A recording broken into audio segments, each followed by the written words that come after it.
Mesdames et messieurs, aujourd'hui, c'est pas évident de faire un direct. Bon, mais c'est pas évident, hein. Bon, mais il nous reste 20 minutes, on pourra conclure.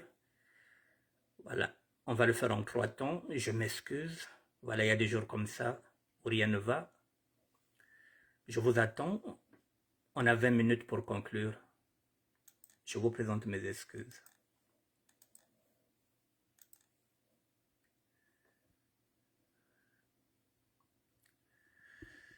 Je vous attends, mesdames et messieurs, je vous présente mes excuses pour une énième fois. Voilà, aujourd'hui, Internet, c'est pas évident, mais on a 20 minutes pour terminer l'émission, je vous attends, je vous présente mes excuses. Je vous attends.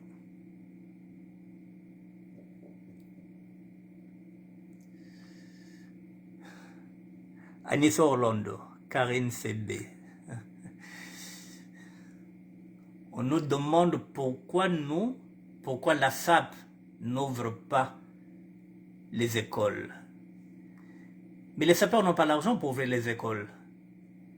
Mais les sapeurs demandent la participation de l'État congolais pour qu'on puisse, dès l'école primaire, que nos enfants apprennent des métiers dès l'école primaire. Je le dis et je le répète, qu'un petit garçon commence déjà à prendre des cours d'électricité, qu'une petite fille commence déjà à prendre des cours de coiffure.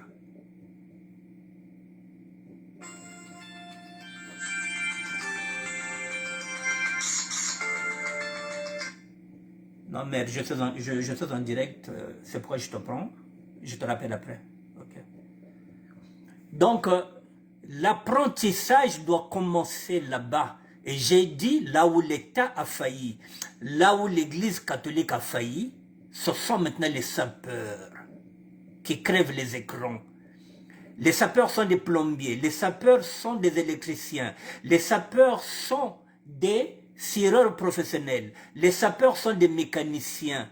Donc on peut prendre un mécanicien avec un moteur pourri pour aller enseigner aux jeunes comment on lave les bougies et comment on allume la batterie. Il ne faut pas seulement attendre que les enfants soient au collège. Technique pour apprendre. Nous avons perdu du temps avec le tribalisme et la dictature que nous avons eu au Congo. Nous avons des enfants qui sont par exemple dans la région de Poul depuis 25 ans qui n'ont jamais été dans un cours d'école. On doit maintenant repartir à zéro, mais vers la formation. Nous avons des métiers ici. Et dans cet apprentissage-là, nous avons des femmes qui sont ici, qui peuvent aller donner des cours d'hygiène à ces enfants-là, à l'école, comment on nettoie les toilettes, pour que les petites filles n'attrapent pas des microbes. C'est possible. Nous avons des femmes qui travaillent ici dans les hôtels, comme des femmes de chambre. Apprendre à une jeune fille, à une petite fille, comment on fait le lit. Parce qu'il n'y a pas de ce métier. Il y a des femmes de chambre ici qui ont construit. Apprendre à une petite fille qui a déjà 6 ans, 7 ans, comment faire un lit, c'est possible. Mais il nous faut de l'espace. Apprendre à un jeune garçon comment coiffer son père. Et on lui donne la tondeuse, on lui apprend par un coiffeur professionnel. Il va commencer chez lui à coiffer ses frères et à coiffer son père. Avant qu'il commence maintenant à coiffer des gens dans le quartier pour pouvoir déjà gagner sa petite vie là. Pour ne plus demander l'argent de poche à ses parents. Il faut que Dino Belli, qui est par exemple couturier, qu'il aille apprendre à ces jeunes-là comment on fait le faufilage. Et ce garçon-là peut avoir son matos, il peut faire ses faufilages à raison d'1 euro, et par jour, il peut faire 10 faufilages, les ne baka 10 euros yandi. Yani wuzwa 10 euros yandi, ba faufilage yandi gasara, parce que la kisa yandi. Alors, mesdames et messieurs, oui, la SAP n'a pas les possibilités de créer des écoles ou de construire des écoles. Mais la SAP peut pas apporter son savoir dans ces écoles-là, primaires. Il faut qu'on nous laisse de l'espace où nous allons apporter maintenant tous nos matériaux pour que les enfants apprennent qu'il y ait déjà une formation. Pour cela, mesdames et messieurs, je propose ceci auprès du ministre de l'Intérieur, et pardon, auprès du ministre de l'Éducation nationale. Lundi, 1 heure de cours d'électricité qu'il faut intégrer dans l'éducation nationale. Lundi, cours d'électricité. En dehors de leurs cours qui sont là, EPS, tout ça. Mardi, cours de peinture. Mercredi, cours de coiffure. Et quand je parle de coiffure, mixte. D'un côté, ce sont les filles qui vont apprendre la coiffure, et de l'autre côté, ce sont les garçons. Jeudi, pourquoi pas un cours de mécanique? Pour qu'ils apprennent la mécanique. Pourquoi pas? 1 heure de cours de mécanique jeudi. Et vendredi, pourquoi pas un cours, par exemple, de peintre sur un tableau. Donc lundi, ils ont 1 heure de formation. Mardi, ils ont 1 heure de formation. Mercredi, jeudi, vendredi, ils ont 5 heures de formation par jour avec des ateliers différents. Et le samedi, lorsque l'école est fermée, les grands du quartier prennent ces enfants-là et leur repartent à l'école primaire. Et en ce net moment, dans cette école primaire-là, dans une grande salle, il y a Internet, ils vont faire des cours d'informatique, il y aura du baby, foot dedans, il y aura du flipper, et ils vont s'amuser, ils vont s'éclater à l'intérieur. Nous avons les jouets ici. Nous en avons. Au lieu qu'ils craignent le samedi, ils vont aller jouer dans la même salle. Il y aura Internet, il y aura baby-foot, il y aura flipper, il y aura un jeu de dames, il y aura un jeu d'échecs, on va leur apprendre le jeu d'échecs, on va leur mettre les jeux de société à l'intérieur le samedi. Dimanche, les enfants se reposent, lundi reviennent à l'école. Ça évitera le banditisme. Il faut occuper les enfants, mais c'est avec l'État, mesdames et messieurs. Ce sont des propositions que nous faisons. Et en ce net moment-là, nous avons besoin d'être accompagnés par le ministre de l'Éducation nationale, parce que c'est lui qui nous ouvrira les portes des écoles publiques. Et nous, nous apporterons notre savoir.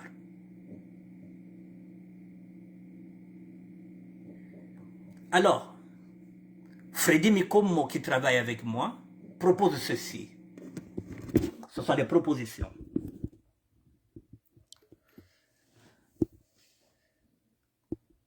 Oui, mais c'est 1 heure. 1 heure de cours parce qu'ils n'ont pas seulement... Mais ça, on verra ça avec le ministre de l'Éducation nationale, Miesta. C'est la raison pour laquelle je fais appel aux intellectuels, pour qu'ils puissent réfléchir.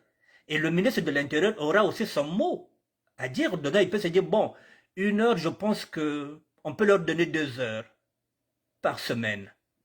Il faut qu'on en parle avec le ministre de l'Éducation nationale.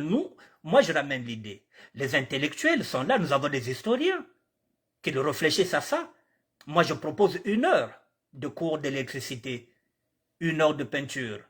Et peut-être que les intellectuels qui vont se pencher dedans vont se dire que bon, 1 heure, c'est pas insuffisant. Avec le ministre de l'Intérieur, avec le ministre de l'Éducation nationale. Ensemble, nous avons travaillé dessus. Ok. Alors, maintenant, Freddy Mikomo, qui est avec moi, qui travaille avec moi sur ce dossier-là, que je vous dis, avec lequel je travaille. Ouvrir, pardon, excusez-moi, il dit quoi? Ouvrir une école de la SAP, c'est réalisable. Il suffit d'avoir le soutien des pouvoirs publics au Congo.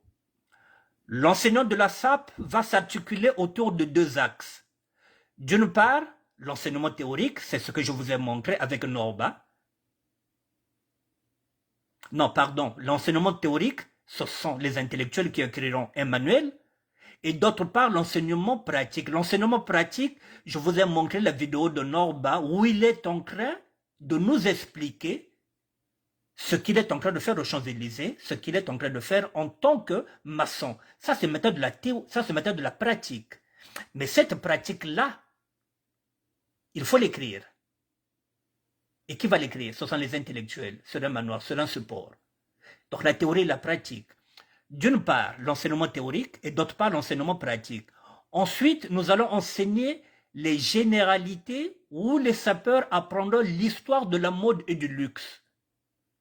Enfin, nous intégrerons les cours du savoir-vivre et du civisme, le respect, la politesse, la confiance en soi, l'estime de soi, le droit d'aînesse, les allures, la ponctualité, parce que nous ne connaissons pas la ponctualité, nous sommes toujours en retard. Nous ne sommes jamais avant l'heure. Nous sommes toujours après l'heure. Et nous devrons enseigner nos enfants la ponctualité depuis l'école primaire. La galanterie aussi, parce qu'aujourd'hui, les hommes d'aujourd'hui ne sont pas galants. Madame sort de la voiture, monsieur ne l'ouvre pas la portière.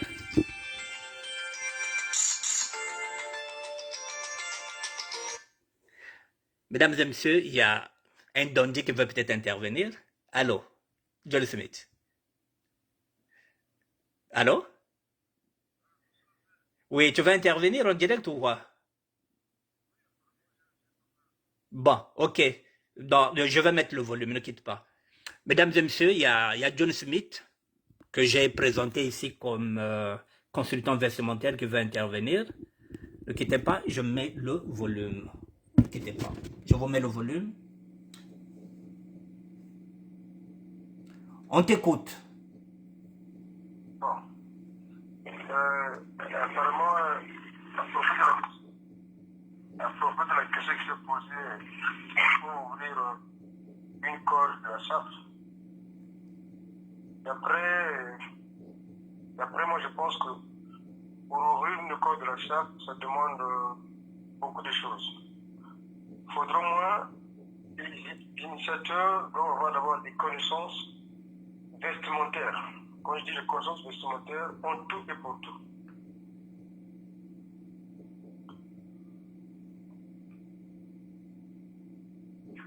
Parce que la mode, bon, moi je ne parle pas de la sape, mais je parle de la mode. Nous, les Congolais, disons la sape. Mais chez les Blancs, ils disent la mode. Bon, la sape est différente. Il y a plusieurs sortes de la sape. Quel genre de col on pourrait ouvrir de la mode? C'est ça d'abord la première question. On doit d'abord réfléchir sur ça. Quel genre de col on peut ouvrir à propos de la sape? D'abord, c'est d'abord une chose primordiale. Quel genre de col on peut ouvrir de la sape? Maintenant, au moins quelqu'un doit avoir au moins une connaissance énorme, doit devoir apprendre. Lui-même doit devoir faire école sur le vêtement. Quels sont les vêtements? Quels sont les tissus qu'on peut mélanger? Quels sont les tissus qu'on peut mélanger? Quelles sont les couleurs qu'on peut porter?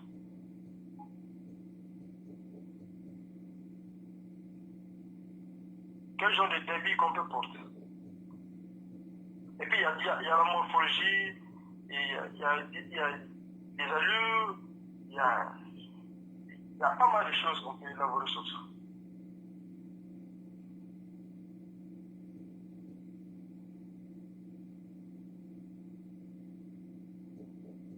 Donc pour l'instant, je m'arrête là.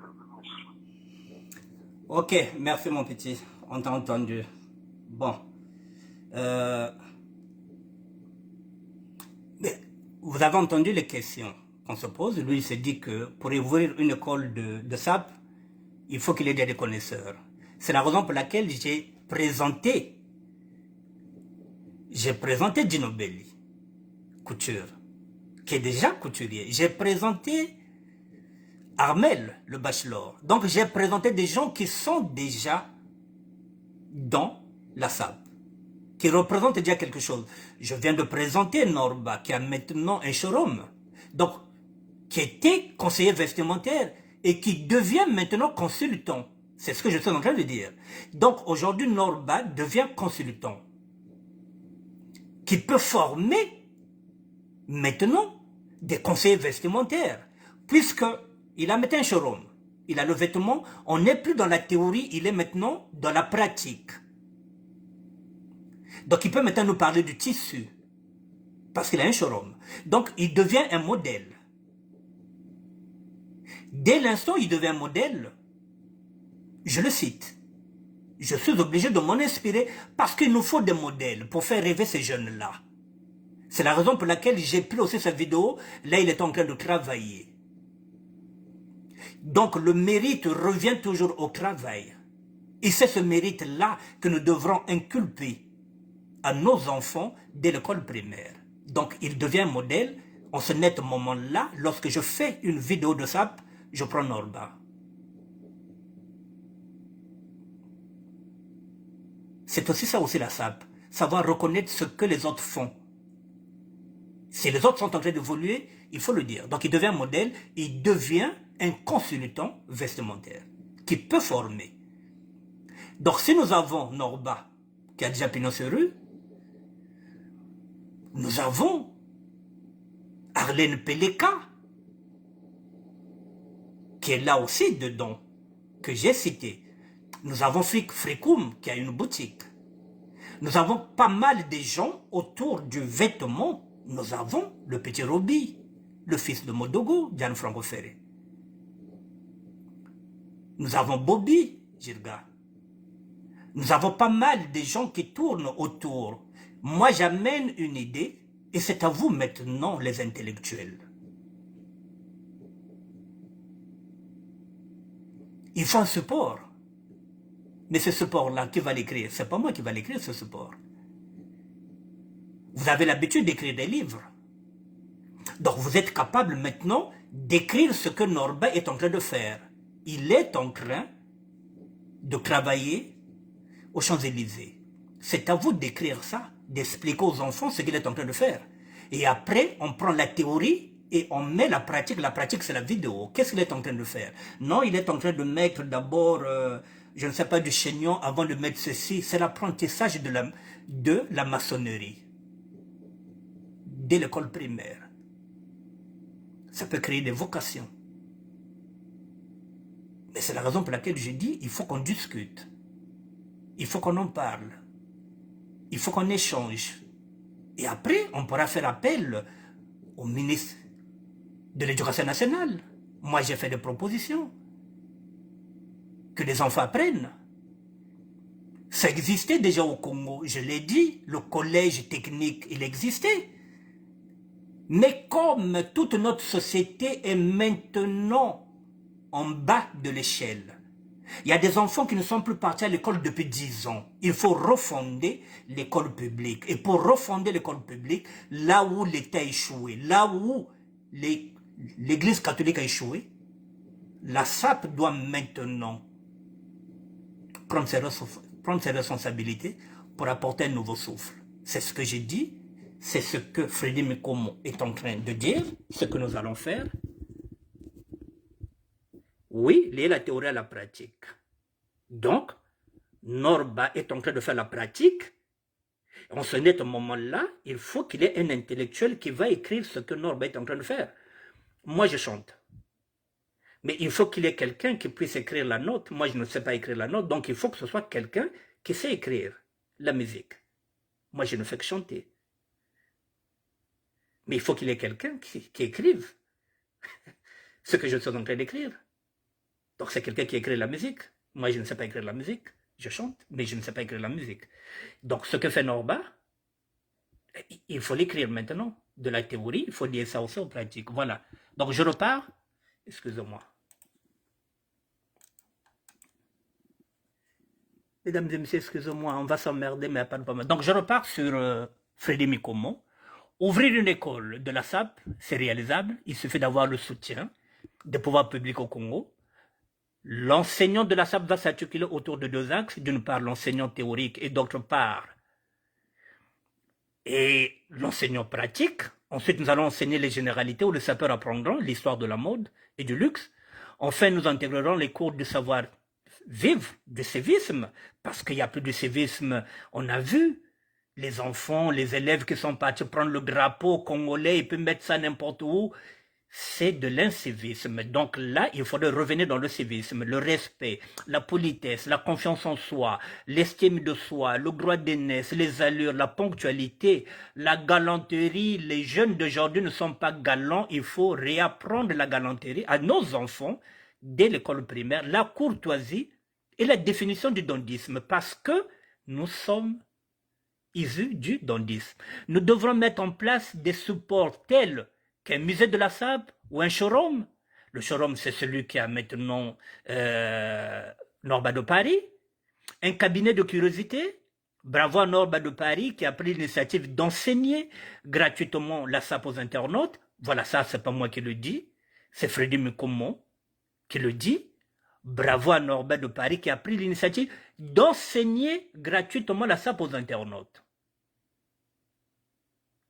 Donc, c'est ce que j'ai dit, il devient consultant, qui peut maintenant former des conseillers vestimentaires. Merci, il a dit à Norba.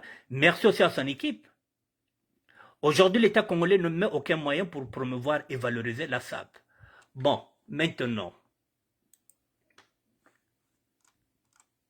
excusez-moi.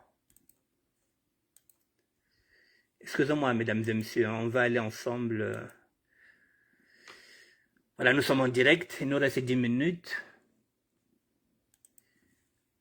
Je fais la gymnastique, voilà, en même temps que vous.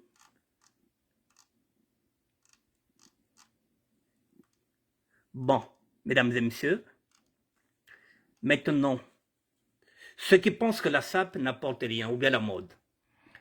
Si la mode génère un chiffre d'affaires de 150 milliards d'euros, vous voyez ce que la mode génère, 150 milliards d'euros. Celui de l'aéronautique n'est que de 102 milliards d'euros et celui de l'automobile, 39 milliards d'euros. Ce qui revient à dire que la mode génère maintenant plus d'argent que l'aéronautique, c'est-à-dire l'aviation et l'automobile.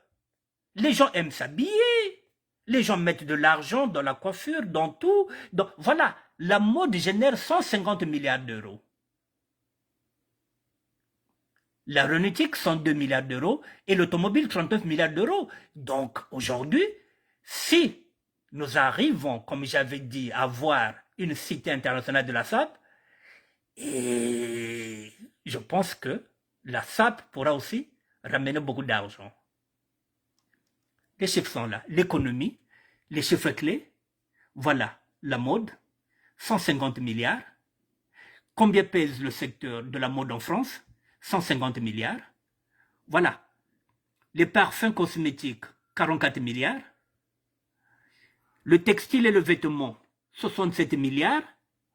Horlogerie et bijouterie, 8 milliards. La maroquinerie des chaussures, 22 milliards. L'optique, les lunettes que nous portons là, que nous frémons, 9 milliards. Le Fashion Weekend, mesdames et messieurs. Voilà. Les industries françaises de la mode réalisent au total 150 milliards de chiffre d'affaires direct, selon le large périmètre choisi par l'étude.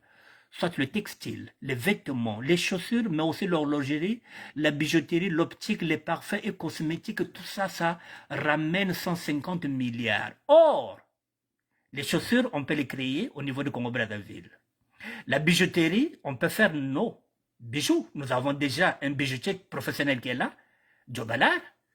L'optique, nous avons déjà nos propres opticiens qui sont ici. Les parfums, nous avons déjà des gens qui peuvent faire des parfums et des cosmétiques. Nous avons tout, mesdames et messieurs. Nous avons tout. Voilà. Et la mode, ramène 580 000 emplois directs. C'est le tout premier état des lieux du secteur, il n'y a pas de précédent. Voilà, la mode ramène 580 000 emplois directs. Voilà, président de la Fédération de prêt-à-porter féminin, qui présentait l'étude aux côtés de la Fédération française de la couture et de prêt-à-porter du couturier lors d'un point de presse. L'étude se base sur des données de l'INSEE ainsi que sur des revenus publiés par les entreprises du secteur ayant une activité en France. Voilà, mesdames et messieurs, l'industrie française de la mode revendique un poids économique plus important que ceux de l'automobile et de l'aéronautique réunis avec 1,7% du PIB. Voilà, la mode française rapporte plus que l'auto et l'aéronautique réunis. Ce qui revient à dire que, mesdames et messieurs, je vais finir cette émission-là. Voilà, donc ce qui revient à dire que nous avons un coup à jouer avec la SAP. Nous pouvons avoir notre propre industrie. Je l'avais dit que nous sommes capables de détrôner la Chine et la Turquie. Mais il nous faut les moyens. Il nous faut les moyens, mesdames et messieurs. Voilà la question. Nous avons traité la question de Lionel Moutou. Je reviens sur ça. Qu'est-ce que nous avons traité aujourd'hui?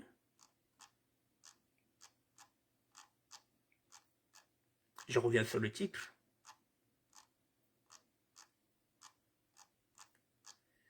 Excusez-moi, je reviens sur le titre de ce que nous avons traité.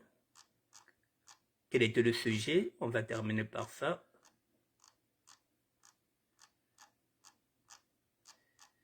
Il y a tellement de trucs.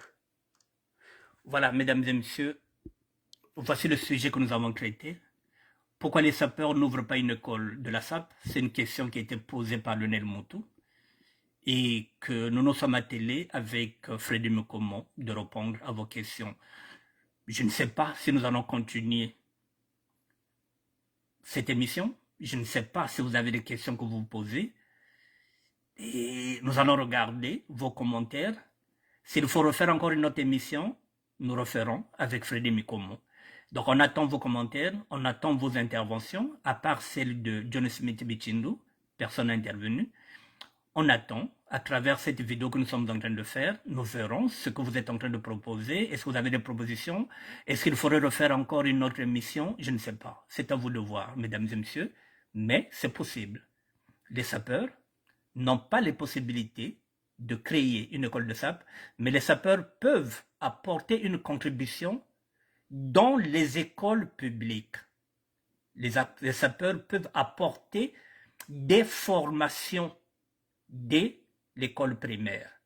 Mais dans ce cas, il faut que le ministre de l'Éducation nationale puisse jouer un jeu. Nous parlons d'abord de la formation et s'il faut maintenant un support, eh bien, en ce moment-là, la théorie, ce ne sera pas nous, les sapeurs, bien que parmi nous les sapeurs, il y a des intellectuels. La théorie, ce seront les intellectuels qui l'écriront. Et ceux qui ne sont pas des intellectuels, comme nous, eh bien, nous ramènerons notre savoir, comme Norbert est en train d'amener son savoir en tant que maçon. Majesté Joyce est plombier, électricien, carreleur, peintre, soudeur. Il pourra aussi apporter sa contribution. Mesdames et messieurs, la Maison Blanche Miesta, merci d'être là. Je te rappellerai dès que j'aurai fini d'aller manger. C'est mon heure. Et puis je te rappellerai. Merci à tout le monde. Merci à Magloire Fouila, Benjamin Kouma, Minolala Makiza, Papana Chancel Sega, Henri Mungunga Capioni. Merci d'être là, frange. Merci à tout le monde, mesdames et messieurs.